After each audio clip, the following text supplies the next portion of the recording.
رسول اللہ صلی اللہ علیہ وسلم جب دھوتے یا جب نہاتے تو 1 سا سے لے کر 5 مد تک پانی استعمال فرماتے تھے، اور جب وضو فرماتے تو 1 مد پانی سے۔ صحیح بخاری حدیث نمبر 201۔ سعد بن ابی وقاص رضی اللہ تعالی عنہ رسول کریم صلی اللہ علیہ وسلم سے نقل کرتے ہیں کہ رسول کریم صلی اللہ علیہ وسلم نے موزوں پر مسح کیا۔ عبداللہ بن عمر نے اپنے والد ماجد عمر رضی اللہ تعالی عنہ سے اس کے بارے میں پوچھا تو انہوں نے کہا سچ ہے، اور یاد رکھو جب تم سے سعد رسول اللہ صلی اللہ علیہ وسلم کی کوئی حدیث بیان فرمائے تو اس کے متعلق ان کے سوا کسی دوسرے آدمی سے مت پوچھو۔ صحیح بخاری حدیث نمبر 202۔ ایک دفعہ آپ صلی اللہ علیہ وسلم رفع حاجت کے لیے باہر گئے تو مغیرہ پانی کا ایک برتن لے کر آپ کے پیچھے گئے۔ جب آپ قضائے حاجت سے فارغ ہو گئے تو مغیرہ نے آپ کو وضو کراتے ہوئے آپ کے اعضائے مبارکہ پر پانی ڈالا۔ آپ نے وضو کیا اور موزوں پر مسح فرمایا۔ صحیح بخاری حدیث نمبر 203۔ جعفر بن عمرو بن امیہ زمری کو ان کے باپ نے خبر دی کہ انہوں نے رسول کریم صلی اللہ علیہ وسلم کو موزوں پر مسح کرتے ہوئے دیکھا۔ صحیح بخاری حدیث نمبر 204۔ جعفر بن عمرو اپنے باپ سے روایت کرتے ہیں کہ میں نے رسول اللہ صلی اللہ علیہ وسلم کو اپنے عمامے اور موزوں پر مسح کرتے دیکھا۔ صحیح بخاری حدیث نمبر 205۔ مغیرہ فرماتے ہیں کہ میں ایک سفر میں رسول کریم صلی اللہ علیہ وسلم کے ساتھ تھا تو میں نے چاہا کہ وضو کرتے وقت آپ کے موزے اتار ڈالوں۔ آپ نے فرمایا کہ انہیں رہنے دو، چونکہ جب میں نے انہیں پہنا تھا تو میرے پاؤں پاک تھے، یعنی میں وضو سے تھا، پس آپ نے ان پر مسح کیا۔ صحیح بخاری حدیث نمبر 206۔ رسول کریم صلی اللہ علیہ وسلم نے بکری کا شانہ کھایا، پھر نماز پڑھی اور وضو نہیں کیا۔ صحیح بخاری حدیث نمبر 207۔ جعفر بن عمرو بن امیہ نے اپنے باپ عمرو سے خبر دی کہ انہوں نے رسول اللہ صلی اللہ علیہ وسلم کو دیکھا کہ آپ بکری کے شانے سے کاٹ کاٹ کر کھا رہے تھے۔ پھر آپ نماز کے لیے بلائے گئے تو آپ نے چھری ڈال دی اور نماز پڑھی، نیا وضو نہیں کیا۔ صحیح بخاری حدیث نمبر 208۔ سوید بن نعمان رضی اللہ تعالی عنہ نے خبر دی کہ فتح خیبر والے سال وہ رسول اللہ صلی اللہ علیہ وسلم کے ساتھ صحبا کی طرف جو خیبر کے قریب ایک جگہ ہے پہنچے۔ آپ صلی اللہ علیہ وسلم نے عصر کی نماز پڑھی، پھر ناشتہ منگوایا تو سوائے ستو کے اور کچھ نہیں لایا گیا۔ پھر آپ نے حکم دیا تو وہ بھگو دیا گیا۔ پھر رسول کریم صلی اللہ علیہ وسلم نے کھایا اور ہم نے بھی کھایا۔ پھر مغرب کی نماز کے لیے کھڑے ہو گئے، آپ نے کلی کی اور ہم نے بھی۔ پھر آپ نے نماز پڑھی اور نیا وضو نہیں کیا۔ صحیح بخاری حدیث نمبر 209۔ حضرت میمونہ زوجہ رسول کریم صلی اللہ علیہ وسلم نے بتلایا کہ آپ نے ان کے یہاں بکری کا شانہ کھایا، پھر نماز پڑھی اور نیا وضو نہیں فرمایا۔ صحیح بخاری حدیث نمبر 210۔ رسول اللہ صلی اللہ علیہ وسلم نے دودھ پیا، پھر کلی کی اور فرمایا اس میں چکنائی ہوتی ہے۔ صحیح بخاری حدیث نمبر 211۔ رسول کریم صلی اللہ علیہ وسلم نے فرمایا کہ جب نماز پڑھتے وقت تم میں سے کسی کو اونگ آ جائے تو چاہیے کہ وہ سو رہے یہاں تک کہ نیند کا اثر اس سے ختم ہو جائے۔ اس لیے جب تم میں سے کوئی شخص نماز پڑھنے لگے اور وہ اونگ رہا ہو تو وہ کچھ نہیں جانے گا کہ وہ خدا سے مغفرت طلب کر رہا ہے یا اپنے نفس کو بد دعا دے رہا ہے۔ صحیح بخاری حدیث نمبر 212۔ رسول اللہ صلی اللہ علیہ وسلم نے فرمایا کہ جب تم نماز میں اونگھنے لگو تو سو جانا چاہیے، پھر اس وقت نماز پڑھے جب جان لے کہ وہ کیا پڑھ رہا ہے۔ صحیح بخاری حدیث نمبر 213۔ حضرت انس روایت کرتے ہیں کہ رسول کریم صلی اللہ علیہ وسلم ہر نماز کے لیے نیا وضو فرمایا کرتے تھے۔ میں نے کہا تم لوگ کس طرح کرتے تھے؟ کہنے لگے ہم میں سے ہر ایک کو اس کا وضو اس وقت تک کافی ہوتا جب تک کوئی وضو توڑنے والی چیز پیش نہ آ جاتی، یعنی پیشاب، پخانہ یا نیند وغیرہ۔ صحیح بخاری حدیث نمبر 214۔ سوید بن نعمان رضی اللہ تعالی عنہ نے بتلایا کہ ہم خیبر والے سال رسول اللہ صلی اللہ علیہ وسلم کے ہمراہ جب صحبہ میں پہنچے تو رسول کریم نے ہمیں عصر کی نماز پڑھائی۔ جب نماز پڑھ چکے تو آپ نے کھانے منگوائے، مگر کھانے میں صرف ستو ہی لایا گیا، سو ہم نے اس کو کھایا اور پیا۔ پھر رسول کریم صلی اللہ علیہ وسلم مغرب کی نماز کے لیے کھڑے ہو گئے تو آپ نے کلی کی، پھر ہمیں مغرب کی نماز پڑھائی اور نیا وضو نہیں کیا۔ صحیح بخاری حدیث نمبر 215۔ رسول اللہ صلی اللہ علیہ وسلم ایک دفعہ مدینے یا مکے کے ایک باغ میں تشریف لے گئے۔ وہاں آپ نے 2 شخصوں کی آواز سنی جنہیں ان کی قبروں میں عذاب کیا جا رہا تھا۔ آپ صلی اللہ علیہ وسلم نے فرمایا کہ ان پر عذاب ہو رہا ہے اور کسی بہت بڑے گناہ کی وجہ سے نہیں۔ پھر آپ صلی اللہ علیہ وسلم نے فرمایا بات یہ ہے کہ ایک شخص ان میں سے پیشاب کے چھینٹوں سے بچنے کا اہتمام نہیں کرتا تھا اور دوسرا شخص چغل خوری کیا کرتا تھا۔ پھر آپ صلی اللہ علیہ وسلم نے کھجور کی ایک ڈالی منگوائی اور اس کو توڑ کر 2 ٹکڑے کیا اور ان میں سے ایک ایک ٹکڑا ہر ایک کی قبر پر رکھ دیا۔ لوگوں نے آپ صلی اللہ علیہ وسلم سے پوچھا کہ یا رسول اللہ یہ آپ نے کیوں کیا؟ آپ نے فرمایا اس لیے کہ جب تک یہ ڈالیاں خشک نہ ہوں شاید اس وقت تک ان پر عذاب کم ہو جائے۔ صحیح بخاری حدیث نمبر 216۔ انس بن مالک رضی اللہ تعالی عنہ روایت کرتے ہیں کہ رسول کریم صلی اللہ علیہ وسلم جب رفع حاجت کے لیے باہر تشریف لے جاتے تو میں آپ کے پاس پانی لاتا، آپ اس سے استنجا فرماتے۔ صحیح بخاری حدیث نمبر 217۔ ایک مرتبہ رسول اللہ صلی اللہ علیہ وسلم 2 قبروں پر گزرے تو آپ نے فرمایا کہ ان دونوں قبر والوں کو عذاب دیا جا رہا ہے اور کسی بڑے گناہ پر نہیں۔ ایک تو ان میں سے پیشاب سے احتیاط نہیں کرتا تھا اور دوسرا چغل خوری کیا کرتا تھا۔ پھر آپ صلی اللہ علیہ وسلم نے ایک ہری ٹہنی لے کر بیچ سے اس کے 2 ٹکڑے کیے اور ہر ایک قبر پر ایک ٹکڑا گاڑ دیا۔ لوگوں نے پوچھا کہ یا رسول اللہ آپ نے ایسا کیوں کیا؟ آپ نے فرمایا شاید جب تک یہ ٹہنیاں خشک نہ ہوں ان پر عذاب میں کچھ تخفیف رہے۔ صحیح بخاری حدیث نمبر 218۔ رسول کریم صلی اللہ علیہ وسلم نے ایک دیہاتی کو مسجد میں پیشاب کرتے ہوئے دیکھا تو لوگوں سے آپ نے فرمایا اسے چھوڑ دو۔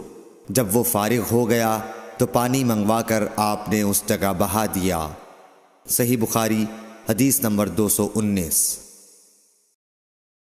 حضرت ابو ہریرہ رضی اللہ تعالی عنہ نے فرمایا کہ ایک اعرابی کھڑے ہو کر مسجد میں پیشاب کرنے لگا تو لوگ اس پر جھپٹنے لگے۔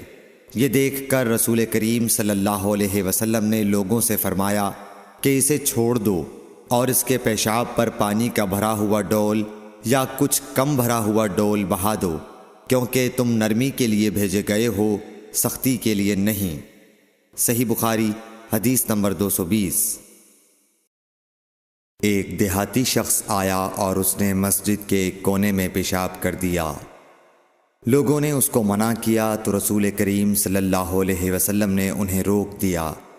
جب وہ پیشاب کر کے فارغ ہوا تو آپ نے اس کے پیشاب پر ایک ڈول پانی بہانے کا حکم دیا، چنانچہ بہا دیا گیا۔ صحیح بخاری حدیث نمبر 221۔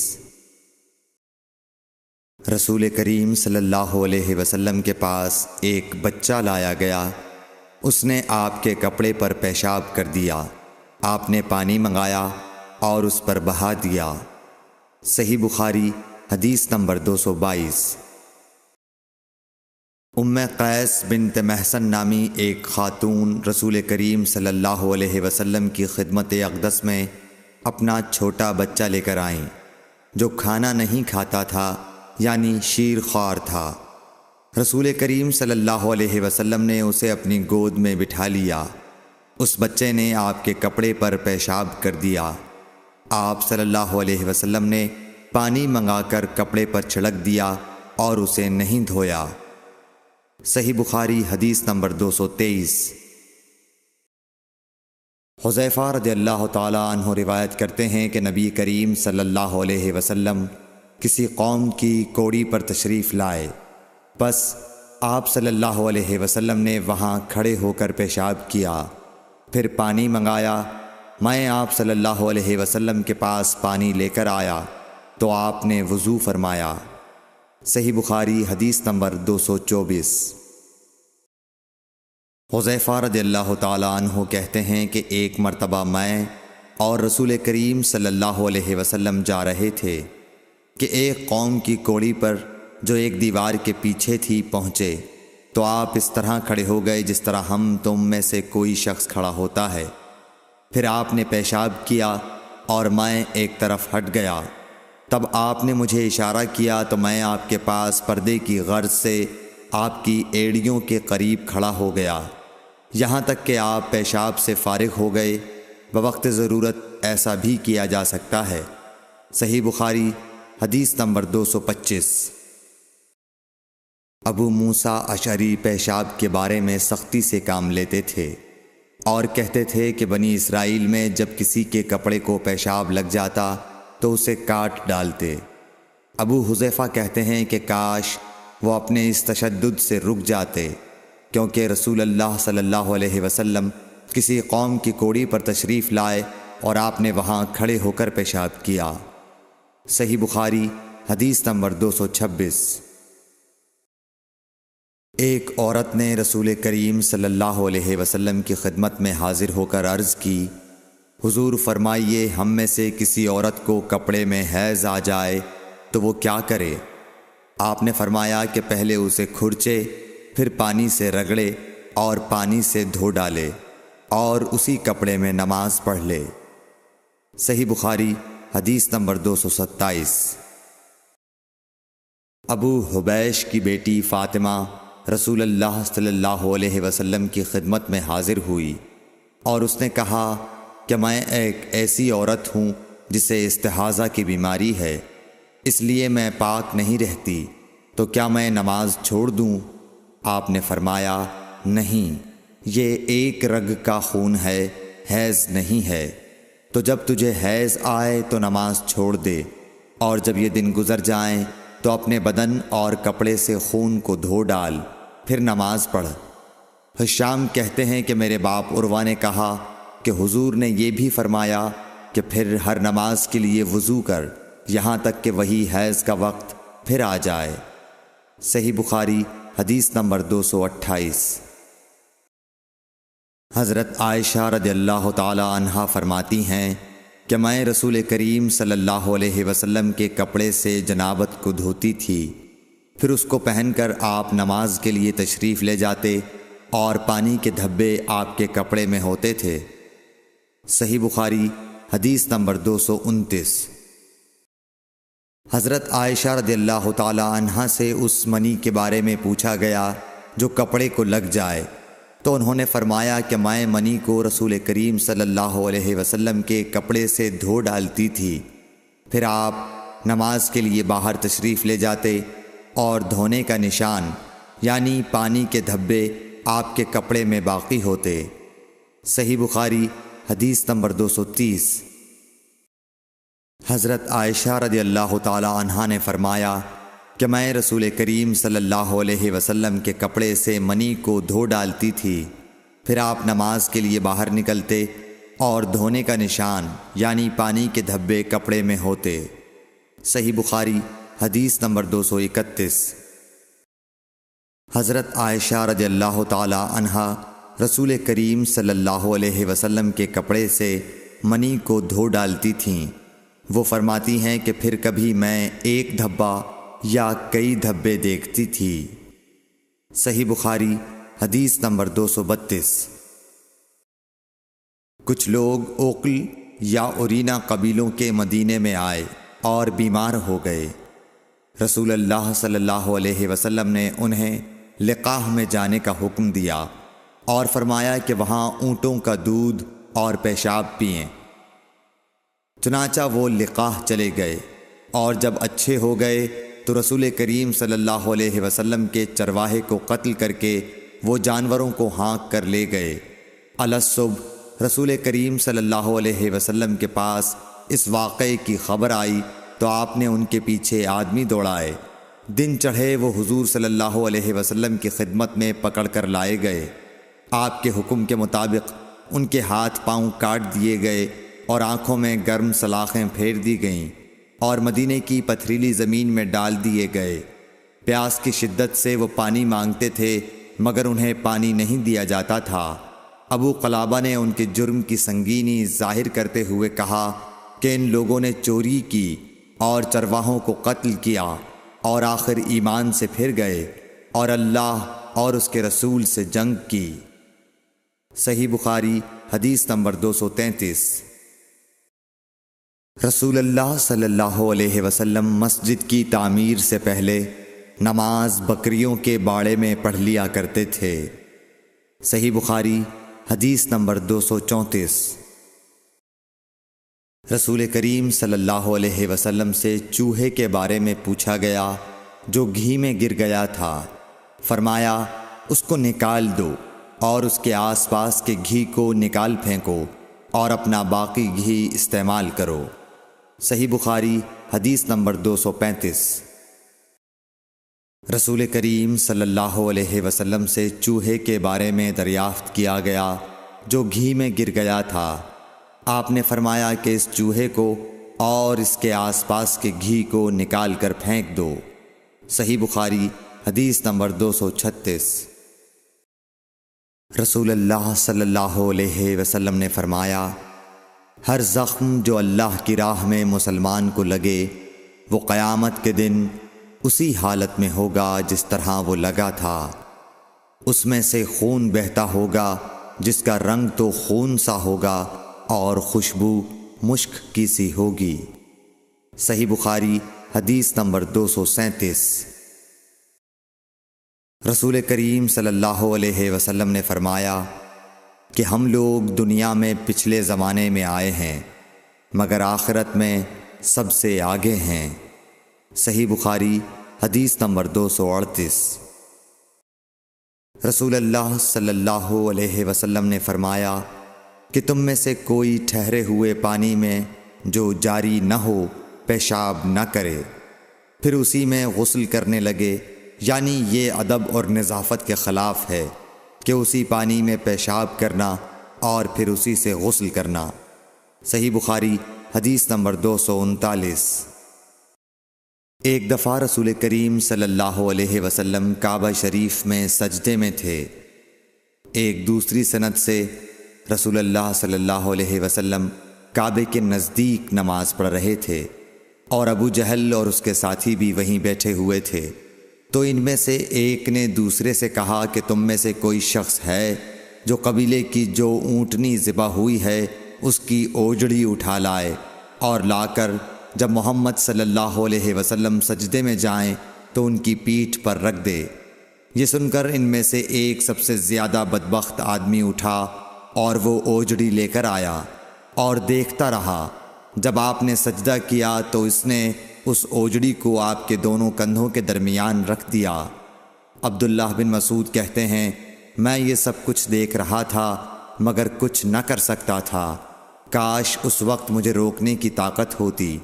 عبداللہ کہتے ہیں کہ وہ ہنسنے لگے اور ہنسی کے مارے لوٹ پوٹ ہونے لگے اور رسول اللہ صلی اللہ علیہ وسلم سجدے میں تھے، بوجھ کی وجہ سے اپنا سر نہیں اٹھا سکتے تھے، یہاں تک کہ حضرت فاطمہ رضی اللہ تعالی عنہا آئیں اور وہ بوجھ آپ کی پیٹھ پر سے اتار کر پھینکا۔ تب آپ نے سر اٹھایا، پھر 3 بار فرمایا، یا اللہ تو قریش کو پکڑ لے۔ یہ بات ان کافروں پر بہت بھاری ہوئی کہ آپ نے انہیں بد دعا دی۔ عبداللہ کہتے ہیں کہ وہ سمجھتے تھے کہ اس شہر مکے میں جو دعا کی جائے وہ ضرور قبول ہوتی ہے۔ پھر آپ نے ان میں سے ہر ایک کا جدا جدا نام لیا کہ اے اللہ ان ظالموں کو ضرور ہلاک کر دے۔ ابو جہل، عتبہ بن ربیعہ، شیبہ بن ربیعہ، ولید بن عتبہ، امیہ بن خلف اور عقبہ ابن ابی معیط کو۔ 7ویں آدمی کا نام بھی لیا مگر مجھے یاد نہیں رہا۔ اس ذات کی قسم جس کے قبضے میں میری جان ہے کہ جن لوگوں کے بد دعا کرتے وقت آپ نے نام لیے تھے میں نے ان کی لاشوں کو بدر کے کنویں میں پڑا ہوا دیکھا۔ صحیح بخاری حدیث نمبر 240۔ حضرت انس رضی اللہ تعالی عنہ روایت کرتے ہیں کہ رسول اللہ صلی اللہ علیہ وسلم نے ایک مرتبہ اپنے کپڑے میں تھوکا۔ صحیح بخاری حدیث نمبر 241۔ رسول کریم صلی اللہ علیہ وسلم نے فرمایا کہ پینے کی ہر وہ چیز جو نشہ لانے والی ہو حرام ہے۔ صحیح بخاری حدیث نمبر 242۔ سہل بن سعد ساعدی سے سنا کہ لوگوں نے ان سے پوچھا، اور میں اس وقت سہل کے اتنا قریب تھا کہ میرے اور ان کے درمیان کوئی دوسرا حائل نہ تھا، کہ رسول اللہ صلی اللہ علیہ وسلم کے احد کے زخم کا علاج کس دوا سے کیا گیا تھا۔ انہوں نے کہا کہ اس بات کا جاننے والا اب مجھ سے زیادہ کوئی نہیں رہا۔ علی رضی اللہ تعالی عنہ اپنی ڈھال میں پانی لاتے اور حضرت فاطمہ رضی اللہ تعالی عنہا آپ کے منہ سے خون دھوتیں، پھر ایک بوریا کا ٹکڑا جلایا گیا اور آپ کے زخم میں بھر دیا گیا۔ صحیح بخاری حدیث نمبر 243۔ ابو بردہ اپنے باپ سے نقل کرتے ہیں کہ میں ایک مرتبہ رسول کریم صلی اللہ علیہ وسلم کی خدمت میں حاضر ہوا تو میں نے آپ کو اپنے ہاتھ سے مسواک کرتے ہوئے پایا اور آپ کے منہ سے او او کی آواز نکل رہی تھی، اور مسواک آپ صلی اللہ علیہ وسلم کے منہ میں تھی جس طرح آپ قے کر رہے ہوں۔ صحیح بخاری حدیث نمبر 244۔ رسول کریم صلی اللہ علیہ وسلم جب رات کو اٹھتے تو اپنے منہ کو مسواک سے صاف کرتے۔ صحیح بخاری حدیث نمبر 245۔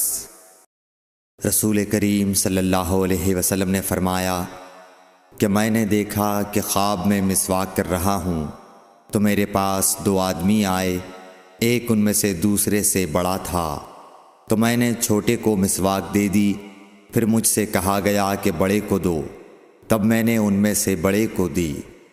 صحیح بخاری حدیث نمبر 246۔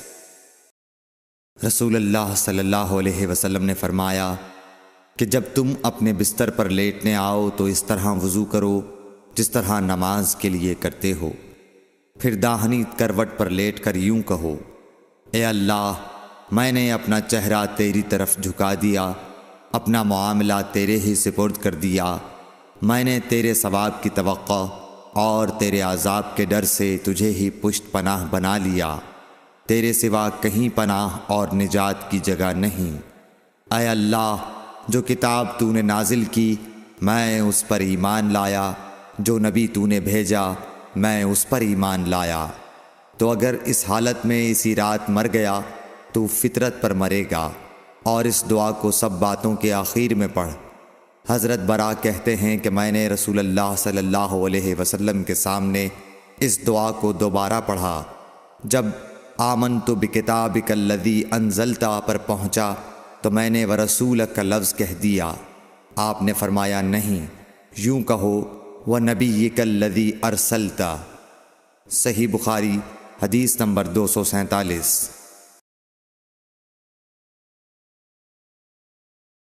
نبی کریم صلی اللہ علیہ وسلم جب غسل فرماتے تو آپ پہلے اپنے دونوں ہاتھ دھوتے، پھر اسی طرح وضو کرتے جیسا نماز کے لیے آپ وضو کیا کرتے تھے، پھر پانی میں اپنی انگلیاں داخل فرماتے اور ان سے بالوں کی جڑوں کا خلال کرتے، پھر اپنے ہاتھوں سے 3 چلو سر پر ڈالتے، پھر تمام بدن پر پانی بہا لیتے۔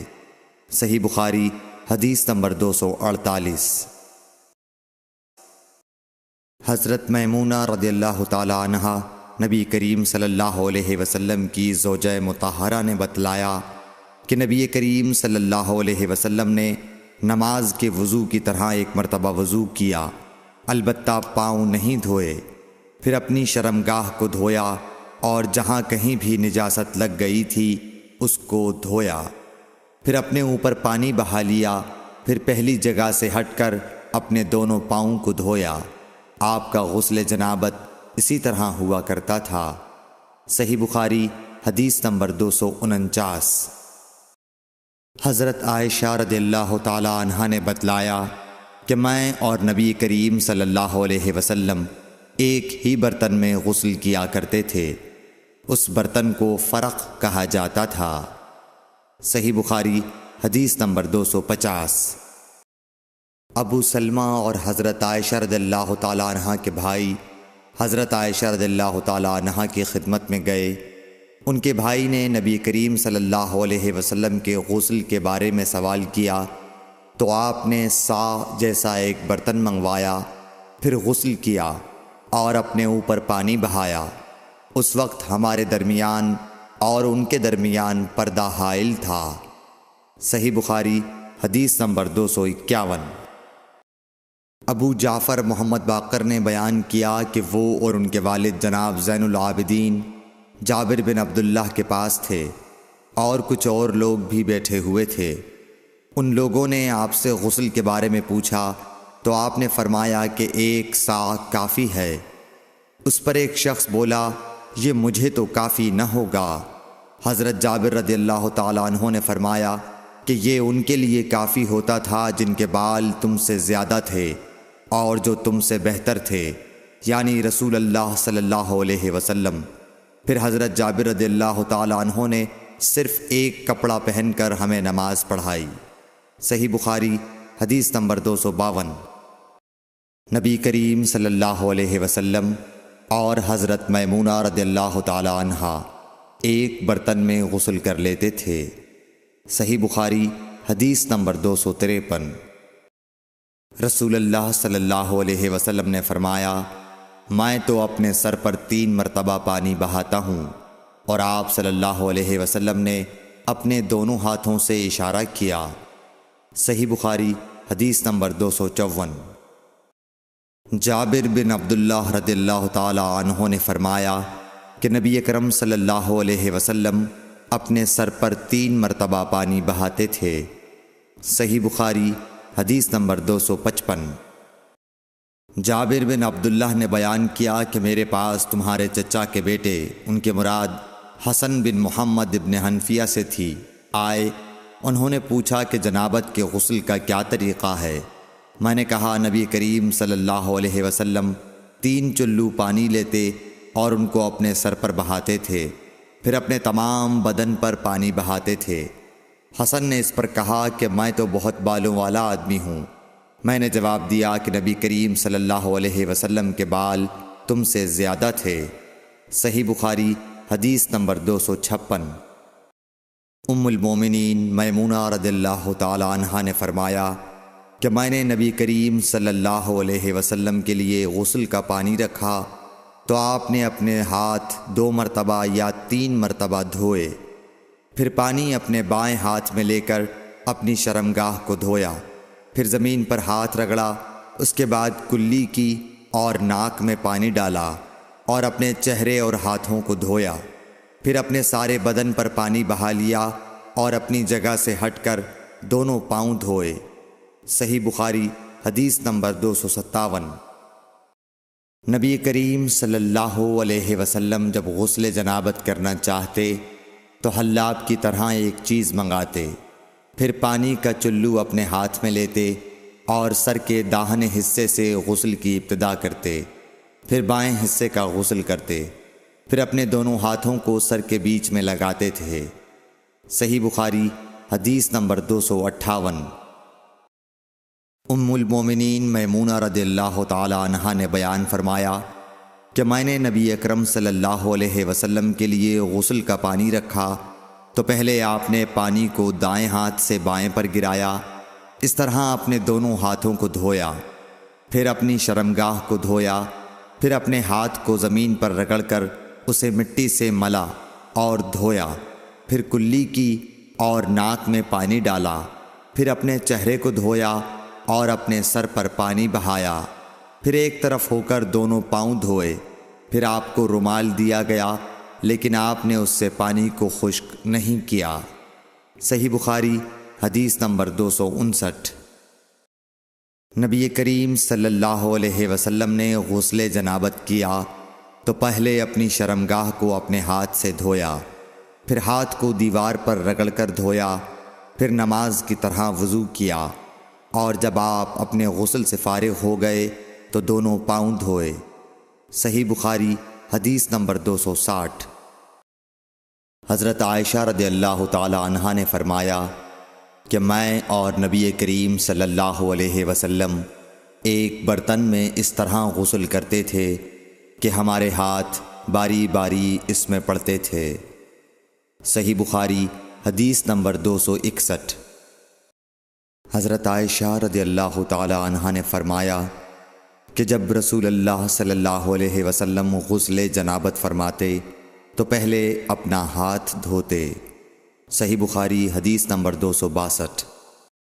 حضرت عائشہ رضی اللہ تعالی عنہا نے کہا کہ میں اور نبی کریم صلی اللہ علیہ وسلم دونوں مل کر ایک ہی برتن میں غسل جنابت کرتے تھے۔ صحیح بخاری حدیث نمبر 263۔ نبی کریم صلی اللہ علیہ وسلم اور آپ کی کوئی زوجہ مطہرہ ایک برتن میں غسل کرتے تھے۔ صحیح بخاری حدیث نمبر 264۔ میمونہ بنت حارث رضی اللہ تعالی عنہا نے کہا کہ میں نے حضرت صلی اللہ علیہ وسلم کے لیے غسل کا پانی رکھا اور پردہ کر دیا۔ آپ نے پہلے غسل میں اپنے ہاتھ پر پانی ڈالا اور اسے 1 یا 2 بار دھویا۔ سلیمان اعمش کہتے ہیں کہ مجھے یاد نہیں راوی سالم بن ابی الجعد نے تیسری بار کا بھی ذکر کیا یا نہیں۔ پھر دانے ہاتھ سے بائیں پر پانی ڈالا اور شرمگاہ دھوئی، پھر اپنے ہاتھ کو زمین پر یا دیوار پر رگڑا، پھر کلی کی اور ناک میں پانی ڈالا اور چہرے اور ہاتھوں کو دھویا اور سر کو دھویا، پھر سارے بدن پر پانی بہایا، پھر ایک طرف سے رکھ کر دونوں پاؤں دھوئے۔ بعد میں نے ایک کپڑا دیا تو آپ نے اپنے ہاتھ سے اشارہ کیا اس طرح کہ اسے ہٹاؤ، اور آپ نے اس کپڑے کا ارادہ نہیں فرمایا۔ صحیح بخاری حدیث نمبر 265۔ میمونہ رضی اللہ تعالی عنہا نے کہا کہ میں نے حضرت صلی اللہ علیہ وسلم کے لیے غسل کا پانی رکھا تو آپ نے پہلے پانی اپنے ہاتھوں پر گرا کر انہیں 2 یا 3 بار دھویا، پھر اپنے داہنے ہاتھ سے بائیں پر گرا کر اپنی شرمگاہوں کو دھویا، پھر ہاتھ کو زمین پر رگڑا، پھر کلی کی اور ناک میں ڈالا، پھر اپنے چہرے اور ہاتھوں کو دھویا، پھر اپنے سر کو 3 مرتبہ دھویا، پھر اپنے سارے بدن پر پانی بہایا، پھر آپ اپنی غسل کی جگہ سے الگ ہو گئے، پھر اپنے قدموں کو دھویا۔ صحیح بخاری حدیث نمبر 266۔ حضرت عائشہ رضی اللہ تعالی عنہا نے فرمایا اللہ ابو عبد الرحمن پر رحم فرمائے، میں نے تو رسول اللہ صلی اللہ علیہ وسلم کو خوشبو لگائی، پھر آپ اپنی تمام ازواج مطہرات کے پاس تشریف لے گئے اور صبح کو احرام اس حالت میں باندھا کہ خوشبو سے بدن مہک رہا تھا۔ صحیح بخاری حدیث نمبر 267۔ نبی کریم صلی اللہ علیہ وسلم دن اور رات کے ایک ہی وقت میں اپنی تمام ازواج مطہرات کے پاس گئے، اور یہ 11 تھیں، 9 منکوحہ اور 2 لونڈیاں۔ راوی نے کہا میں نے انس سے پوچھا کہ حضور صلی اللہ علیہ وسلم اس کی طاقت رکھتے تھے؟ تو آپ نے فرمایا کہ ہم آپس میں کہا کرتے تھے کہ آپ کو 30 مردوں کے برابر طاقت دی گئی ہے۔ صحیح بخاری حدیث نمبر 268۔ حضرت علی رضی اللہ تعالیٰ عنہ نے فرمایا کہ مجھے مزید بکثرت آتی تھی، چونکہ میرے گھر میں نبی کریم صلی اللہ علیہ وسلم کی صاحبزادی حضرت فاطمۃ الزہرا رضی اللہ تعالیٰ عنہا تھیں۔ اس لیے میں نے ایک شخص مقداد بن اسود اپنے شاگرد سے کہا کہ وہ آپ صلی اللہ علیہ وسلم سے اس کے متعلق مسئلہ معلوم کریں۔ انہوں نے پوچھا تو آپ نے فرمایا کہ وضو کر اور شرمگاہ کو دھو، یہی کافی ہے۔ صحیح بخاری حدیث نمبر 269۔ حضرت عائشہ رضی اللہ تعالی عنہ نے فرمایا میں نے خود نبی صلی اللہ علیہ وسلم کو خوشبو لگائی، پھر آپ اپنی تمام ازواج کے پاس گئے اور اس کے بعد احرام باندھا۔ صحیح بخاری حدیث نمبر 270۔ حضرت عائشہ رضی اللہ تعالی عنہا نے فرمایا گویا کہ میں حضرت صلی اللہ علیہ وسلم کی مانگ میں خوشبو کی چمک دیکھ رہی ہوں، اس حال میں کہ آپ احرام باندھے ہوئے ہیں۔ صحیح بخاری حدیث نمبر 271۔ ام المومنین حضرت عائشہ صدیقہ رضی اللہ عنہا نے فرمایا کہ رسول کریم صلی اللہ علیہ وسلم جنابت کا غسل کرتے تو پہلے اپنے ہاتھوں کو دھوتے اور نماز کی طرح وضو کرتے، پھر اپنے ہاتھوں سے اپنے بالوں کا خلال کرتے، اور جب یقین کر لیتے کہ جسم تر ہو گیا ہے تو 3 مرتبہ اس پر پانی بہاتے، پھر تمام بدن کا غسل کرتے۔ صحیح بخاری حدیث نمبر 272۔ حضرت عائشہ رضی اللہ تعالی عنہا نے فرمایا کہ میں اور رسول کریم صلی اللہ علیہ وسلم ایک برتن میں غسل کرتے تھے، ہم دونوں اس سے چلو بھر بھر کر پانی لیتے تھے۔ صحیح بخاری حدیث نمبر 273۔ ام المومنین حضرت میمونہ رضی اللہ عنہا نے فرمایا کہ رسول اللہ صلی اللہ علیہ وسلم نے غسل جنابت کے لیے پانی رکھا، پھر آپ نے پہلے 2 یا 3 مرتبہ اپنے دائیں ہاتھ سے بائیں ہاتھ پر پانی ڈالا، پھر شرمگاہ دھوئی، پھر ہاتھ کو زمین پر یا دیوار پر 2 یا 3 بار رگڑا، پھر کلی کی اور ناک میں ڈالا اور اپنے چہرے اور بازوؤں کو دھویا، پھر سر پر پانی بہایا اور سارے بدن کا غسل کیا، پھر اپنی جگہ سے سرک کر پاؤں دھوئے۔ حضرت میمونہ رضی اللہ عنہا نے فرمایا کہ میں ایک کپڑا لائی تو آپ نے اسے نہیں لیا اور ہاتھوں ہی سے پانی جھاڑنے لگے۔ صحیح بخاری حدیث نمبر 274۔ حضرت ابو ہریرہ رضی اللہ تعالی عنہ سے روایت ہے کہ نماز کی تکبیر ہوئی اور صفیں برابر ہو گئیں، لوگ کھڑے تھے کہ رسول کریم صلی اللہ علیہ وسلم اپنے حجرے سے ہماری طرف تشریف لائے۔ جب آپ مصلی پر کھڑے ہو چکے تو یاد آیا کہ آپ جنبی ہیں، پس آپ نے ہم سے فرمایا کہ اپنی جگہ کھڑے رہو، اور آپ واپس چلے گئے۔ پھر آپ نے غسل کیا اور واپس ہماری طرف تشریف لائے تو سر سے پانی کے قطرے ٹپک رہے تھے۔ آپ نے نماز کے لیے تکبیر کہی اور ہم نے آپ کے ساتھ نماز ادا کی۔ صحیح بخاری حدیث نمبر 275۔ حضرت میمونہ رضی اللہ عنہا نے فرمایا کہ میں نے نبی صلی اللہ علیہ وسلم کے لیے غسل کا پانی رکھا اور ایک کپڑے سے پردہ کر دیا۔ پہلے آپ نے اپنے دونوں ہاتھوں پر پانی ڈالا اور انہیں دھویا، پھر اپنے داہنے ہاتھ سے بائیں ہاتھ میں پانی لیا اور شرمگاہ دھوئی، پھر ہاتھ کو زمین پر مارا اور دھویا، پھر کلی کی اور ناک میں پانی ڈالا اور چہرے اور بازو دھوئے، پھر سر پر پانی بہایا اور سارے بدن کا غسل کیا۔ اس کے بعد آپ مقام غسل سے ایک طرف ہو گئے، پھر دونوں پاؤں دھوئے۔ اس کے بعد میں نے آپ کو ایک کپڑا دینا چاہا تو آپ نے اسے نہیں لیا اور آپ ہاتھوں سے پانی جھاڑنے لگے۔ صحیح بخاری حدیث نمبر 276۔ حضرت عائشہ رضی اللہ تعالی عنہا نے فرمایا کہ ہم ازواج مطہرات میں سے کسی کو اگر جنابت لاحق ہوتی تو وہ ہاتھوں میں پانی لے کر سر پر 3 مرتبہ ڈالتیں، پھر ہاتھ میں پانی لے کر سر کے داہنے حصے کا غسل کرتیں اور دوسرے ہاتھ سے بائیں حصے کا غسل کرتیں۔ صحیح بخاری حدیث نمبر 277۔ نبی کریم صلی اللہ علیہ وسلم نے فرمایا، بنی اسرائیل ننگے ہو کر اس طرح نہاتے تھے کہ ایک شخص دوسرے کو دیکھتا، لیکن حضرت موسیٰ تنہا پردے سے غسل فرماتے۔ اس پر انہوں نے کہا کہ بخدا موسیٰ کو ہمارے ساتھ غسل کرنے میں صرف یہ چیز مانے ہے کہ آپ کے خصیے بڑھے ہوئے ہیں۔ ایک مرتبہ موسیٰ علیہ السلام غسل کرنے لگے اور آپ نے کپڑوں کو ایک پتھر پر رکھ دیا۔ اتنے میں پتھر کپڑوں کو لے بھاگا اور موسیٰ بھی اس کے پیچھے بڑی تیزی سے دوڑے۔ آپ کہتے جاتے تھے، اے پتھر میرا کپڑا دے، اے پتھر میرا کپڑا دے۔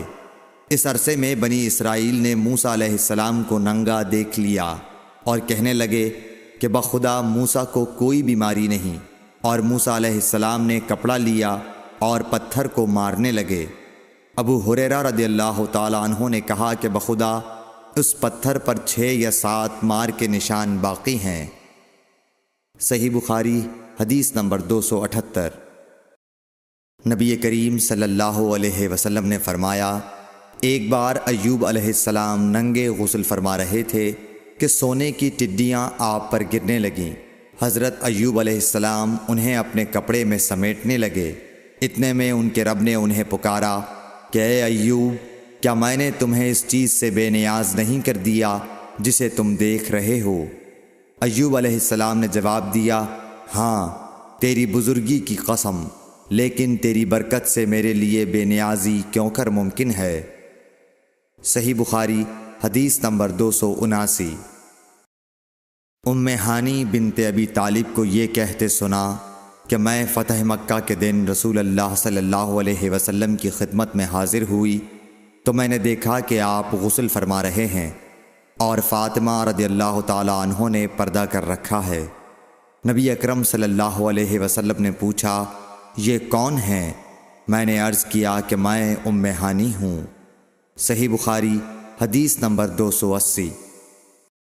حضرت میمونہ رضی اللہ تعالی عنہا نے کہا، جب نبی کریم صلی اللہ علیہ وسلم غسل جنابت فرما رہے تھے میں نے آپ کا پردہ کیا تھا تو آپ نے پہلے اپنے ہاتھ دھوئے، پھر داہنے ہاتھ سے بائیں پر پانی بہایا اور شرمگاہ دھوئی اور جو کچھ اس میں لگ گیا تھا اسے دھویا، پھر ہاتھ کو زمین یا دیوار پر رگڑ کر دھویا، پھر نماز کی طرح وضو کیا پاؤں کے علاوہ، پھر پانی اپنے سارے بدن پر بہایا اور اس جگہ سے ہٹ کر دونوں قدموں کو دھویا۔ صحیح بخاری حدیث نمبر 281۔ ام المومنین ام سلمہ رضی اللہ تعالی عنہ نے فرمایا کہ ام سلیم ابو طلحہ رضی اللہ عنہ کی عورت رسول اللہ صلی اللہ علیہ وسلم کی خدمت میں حاضر ہوئیں اور کہا کہ اللہ تعالی حق سے حیا نہیں کرتا، کیا عورت پر بھی جب کہ اسے احتلام ہو غسل واجب ہو جاتا ہے؟ تو رسول اللہ صلی اللہ علیہ وسلم نے فرمایا، ہاں اگر اپنی منی کا پانی دیکھے تو اسے بھی غسل کرنا ہوگا۔ صحیح بخاری حدیث نمبر 282۔ مدینے کے کسی راستے پر نبی کریم صلی اللہ علیہ وسلم سے ابو ہریرہ رضی اللہ تعالی عنہ کی ملاقات ہوئی۔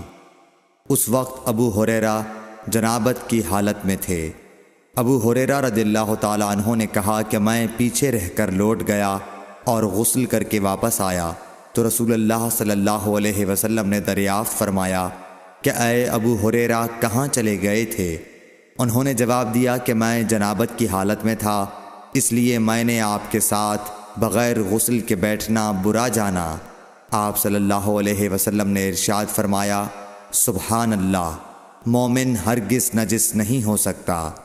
صحیح بخاری حدیث نمبر 283۔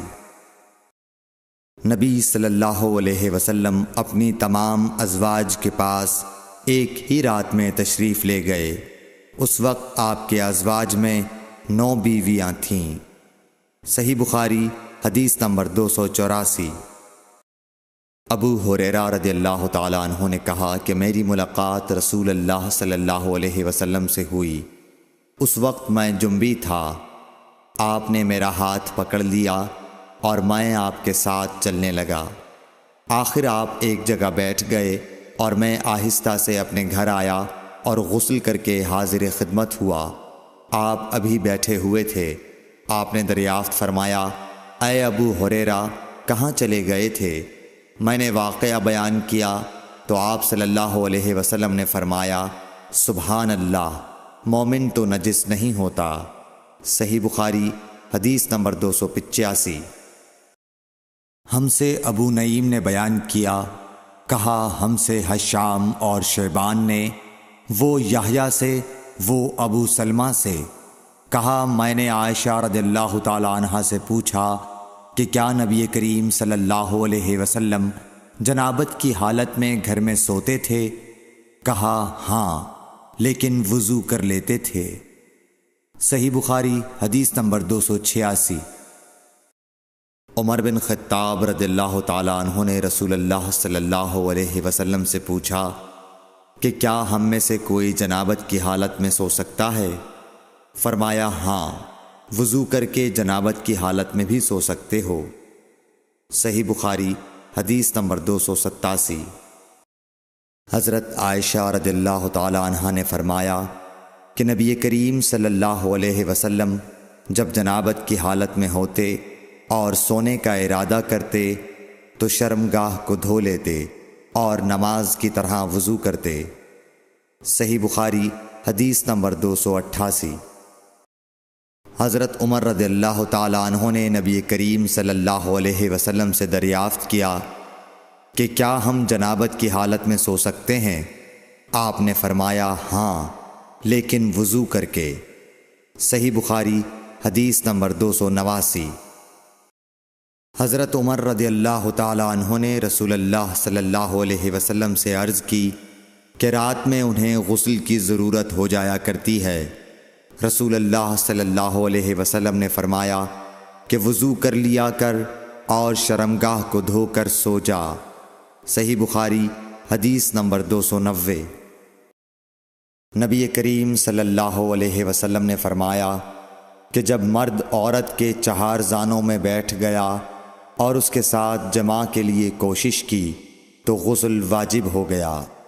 صحیح بخاری حدیث نمبر 291۔ حضرت عثمان بن عفان رضی اللہ تعالی عنہ سے پوچھا گیا کہ مرد اپنی بیوی سے ہم بستر ہوا لیکن انزال نہیں ہوا تو وہ کیا کرے؟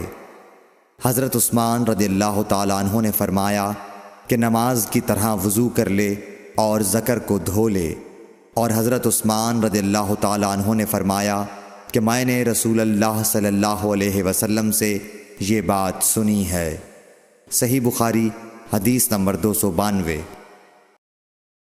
ابی بن کعب نے پوچھا، یا رسول اللہ صلی اللہ علیہ وسلم، جب مرد عورت سے جماع کرے اور انزال نہ ہو تو کیا کرے؟ آپ نے فرمایا، عورت سے جو کچھ اسے لگ گیا اسے دھو لے، پھر وضو کرے اور نماز پڑھے۔ صحیح بخاری حدیث نمبر 293۔ حضرت عائشہ رضی اللہ تعالی عنہ فرماتی ہیں کہ ہم حج کے ارادے سے نکلے۔ جب ہم مقام صرف میں پہنچے تو میں حائضہ ہو گئی اور اس رنج میں رونے لگی کہ رسول اللہ صلی اللہ علیہ وسلم تشریف لائے۔ آپ نے پوچھا، تمہیں کیا ہو گیا ہے؟ کیا حائضہ ہو گئی ہو؟ میں نے کہا ہاں۔ آپ نے فرمایا، یہ ایک ایسی چیز ہے جس کو اللہ تعالیٰ نے آدم کی بیٹیوں کے لیے لکھ دیا ہے، اس لیے تم بھی حج کے لیے افعال پورے کر لو، البتہ بیت اللہ کا طواف نہ کرنا۔ حضرت عائشہ رضی اللہ تعالی عنہا نے فرمایا کہ رسول اللہ صلی اللہ علیہ وسلم نے اپنی بیویوں کی طرف سے ایک گائے کی قربانی کی۔ صرف ایک مقام مکے سے 6-7 میل کے فاصلے پر ہے۔ صحیح بخاری حدیث نمبر 294۔ حضرت عائشہ رضی اللہ تعالی عنہا نے فرمایا، میں رسول اللہ صلی اللہ علیہ وسلم کے سر مبارک کو حائضہ ہونے کی حالت میں کنگھا کیا کرتی تھی۔ صحیح بخاری حدیث نمبر 295۔ حشام بن عروہ نے عروہ کے واسطے سے بتایا کہ ان سے سوال کیا گیا، کیا حائضہ بیوی میری خدمت کر سکتی ہے یا ناپاکی کی حالت میں عورت مجھ سے نزدیک ہو سکتی ہے؟ عروہ نے فرمایا میرے نزدیک تو اس میں کوئی حرج نہیں ہے، اس طرح کی عورتیں میری بھی خدمت کرتی ہیں اور اس میں کسی کے لیے بھی کوئی حرج نہیں، اس لیے کہ مجھے حضرت عائشہ رضی اللہ تعالی عنہا نے خبر دی کہ وہ رسول کریم صلی اللہ علیہ وسلم کو حائضہ ہونے کی حالت میں کنگھا کیا کرتی تھیں، اور رسول اللہ صلی اللہ علیہ وسلم اس وقت مسجد میں معتکف ہوتے، آپ اپنا سر مبارک قریب کر دیتے اور حضرت عائشہ رضی اللہ تعالی عنہا اپنے حجرے ہی سے کنگھا کر دیتی حالانکہ وہ حائضہ ہوتیں۔ صحیح بخاری حدیث نمبر 296۔ حضرت عائشہ رضی اللہ تعالی عنہا نے بیان کیا کہ نبی کریم صلی اللہ علیہ وسلم میری گود میں سر رکھ کر قرآن مجید پڑھتے، حالانکہ میں اس وقت حیض والی ہوتی تھی۔ صحیح بخاری حدیث نمبر 297۔ ام سلمہ رضی اللہ تعالی عنہا نے کہا کہ میں نبی کریم صلی اللہ علیہ وسلم کے ساتھ ایک چادر میں لیٹی ہوئی تھی، اتنے میں مجھے حیض آ گیا، اس لیے میں آہستہ سے باہر نکل آئی اور اپنے حیض کے کپڑے پہن لیے۔ حضور صلی اللہ علیہ وسلم نے پوچھا کیا تمہیں نفاس آ گیا ہے؟ میں نے عرض کیا ہاں، پھر مجھے آپ نے بلا لیا اور میں چادر میں آپ کے ساتھ لیٹ گئی۔ صحیح بخاری حدیث نمبر 298۔